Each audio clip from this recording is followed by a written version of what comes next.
So we have the jihad of the soul, which the Prophet said is the greatest struggle. We have jihad against the devil, and then we have jihad against an enemy. Now, I studied in one of the oldest universities in the Muslim world. Next is Morocco, and then in Qum, Iran, you have 3 of these really old institutions. And there was a debate that took place, at least in my institution, amongst 4 of the important schools of Islamic law out of the 5 or 6. And the debate was, why are we allowed to fight? And this happened in the classical period, not in the contemporary period. In case someone says, oh, this is an apologetic, stance, this guy's trying to, pull the wool over our shoulders or whatever, And what they said is basically that the Muslim is allowed to fight if their human rights are violated. That's basically the definition of jihad, that you're given permission to defend yourself if your life, your liberty, or your pursuit of justice are threatened, right?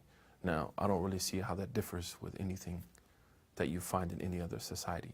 Does jihad mean that someone can walk into a mall in America and just kill innocent people? No.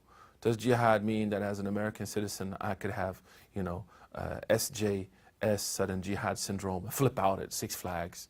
The classical scholars talked about this, and they actually mentioned Imam Ibn Qudama, that was the name, Ibn Qudama.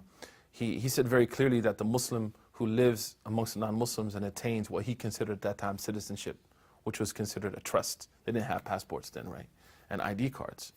And then they act contrary to that in order to deceive the non-Muslims with the intent of harming and killing the innocent people, the non-Muslims, right? He said that this person, as noted by the Prophet in a sound hadith, this person dies the death of hypocrisy. So this notion that Muslims are out, subversive elements in America, rappers are, subversive elements, DJs have hidden bombs in their vinyl, women who run track, they're trying to, even now in Harvard University, they have separate swimming times for men and women because of the Muslim community, and someone is saying this is an attempt to shareize America. I remember 40 years ago, my mother telling me that when they went to college, they had separate swimming times for men and women, right, at Pepperdine University in Malibu, California. So why suddenly is that tradition forgotten and Islamic fundamentalism is invoked? Just when we're talking about separate swimming times for men and women.